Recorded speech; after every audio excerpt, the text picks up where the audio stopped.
Number 3. Lady Wonder. In 1924, in Richmond, Virginia, a woman named Claudia Fonda bought a 2-week-old filly who she named Lady. As Lady grew older, Fonda claimed that she only had to think about calling Lady over, and the horse would come trotting towards her. Concluding that Lady was reading her mind, Fonda began referring to the mare as Lady Wonder. Soon, she was claiming that Lady Wonder possessed both human-level intelligence as well as psychic abilities.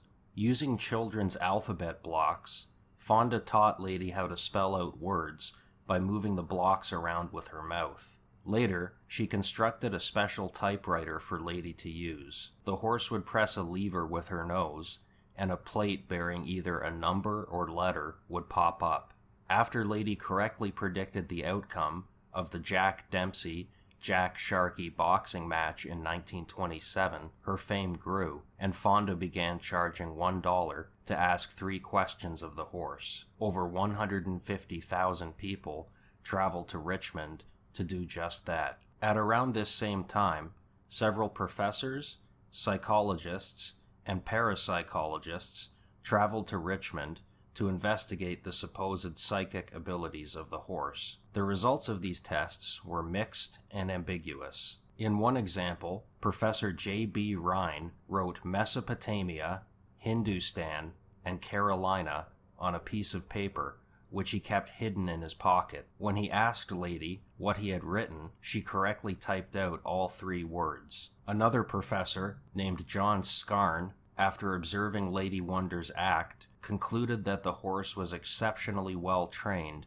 but not psychic, and was in fact responding to subtle visual cues from Fonda. This, however, does not explain how she could have purportedly guessed what was written on a piece of paper hidden inside someone's pocket. Dr. Thomas Garrett, a highly respected psychiatrist who had exposed several fortune tellers as frauds, had come to prove Lady Wonder was a fraud as well, but went away a believer after Lady Wonder correctly told him where he could find his lost dog, a fact that was not known to Fonda. Over the years, Lady Wonder correctly predicted many events, including the results of elections, the locations of earthquakes, and the outcomes of sporting events. She was not, however, infallible, and her predictions were not always correct. In 1952, Lady was consulted about 2 different cases involving missing children. In the first case, she was asked where Danny Matson, a missing Massachusetts boy, could be found. She typed the words, Pittsfield Water Wheel. A policeman who heard of the response wondered if she could have been referring to an abandoned quarry that was known as Field and Wild Water Pit. A search of the quarry was conducted, and Matson's body was found. In the second case, Lady was asked about Gary Heyman, a 9-year-old mute who in modern times would likely have been considered autistic, who had vanished from his school in Providence, Rhode Island. First, Lady was asked if Heyman was still alive. The mare typed out hurt in response. She was then asked where the boy could be found, and Lady typed out truck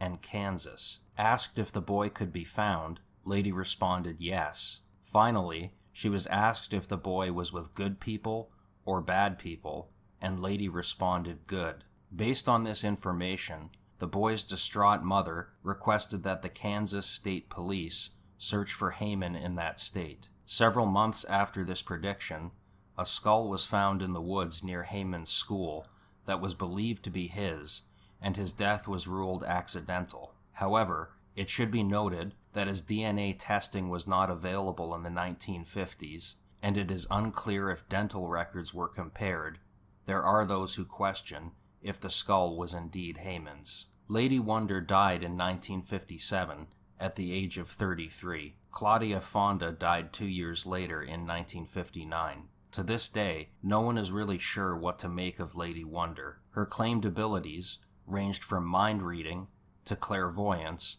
to precognition. At the very least, she was an exceptionally intelligent, exceptionally well-trained horse. Whether or not she was a psychic horse is still open for debate. Number 2. Nancy the Seagull. Rachel Flynn and her sister, June, were two elderly women who lived together in Cape Cod, Massachusetts. The women both enjoyed taking walks on the beach, and often they would feed the many seagulls who nested in the area. One seagull in particular was often fed and talked to by the sisters, and they began referring to the gull as Nancy. One day, the 82-year-old Rachel was walking alone on a cliff overlooking the ocean when she slipped and fell. She tumbled 30 feet down to the rocks below, landing between two boulders. She was conscious, but badly injured, and couldn't move. As well, the boulders she had landed between obscured her from view, making it difficult for anyone walking by to see her. As she lay there in pain, she noticed a seagull circling overhead. She thought it was Nancy, but couldn't be sure. She called out to the bird, "Nancy, go get help," and it flew off. Thinking she had simply scared it away by yelling, she closed her eyes to rest. The bird, which was indeed Nancy, then did a very unusual and remarkable thing. She flew directly to Rachel and June's home, where June was working in the kitchen. She began tapping on the kitchen window with her beak. June attempted to shoo her away, but she kept on tapping. Eventually, June went outside. Nancy flew several feet towards the beach, and then landed, and looked back at June to make sure she was following. Deciding to follow her, Nancy led June directly to Rachel. Rachel was hospitalized with an injured knee and several cuts and bruises, but made a full recovery, and believed for the rest of her life that Nancy had saved her. It is not uncommon to hear stories of pets, such as cats and dogs,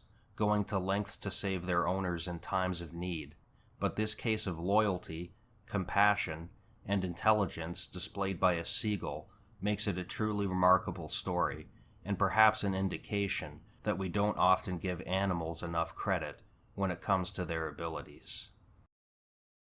Number 1. The Snake's Revenge. Alexander Key was an American author of science fiction.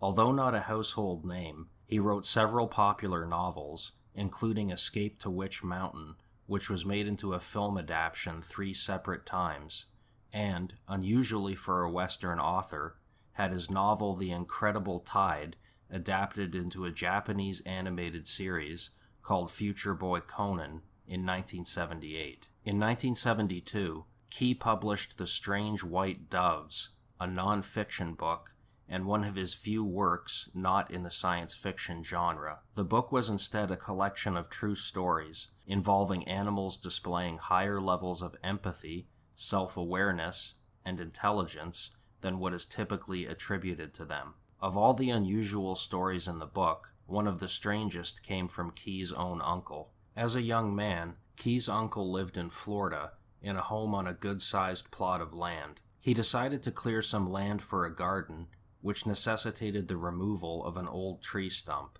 While he was removing the stump, it broke open to reveal 2 small brown snakes inside. Key's uncle panicked, thinking they were rattlesnakes, and he quickly killed one of them by striking it with his pickaxe. The other snake managed to escape. Examining the body of the snake he had killed, he realized it was not a rattlesnake, but a king snake, which are harmless to humans and eat rodents, and would have been more valuable to him alive than dead. Over the next few days, while working on his property, he observed the surviving snake many times, always keeping its distance, but apparently watching him. He thought this behavior odd, but figured that the snake would settle down once it found a new home. As well, since he felt guilty for killing a harmless animal, he figured he was perhaps reading too much into the snake's actions. As the days wore on, he found it harder and harder to rationalize the snake's actions.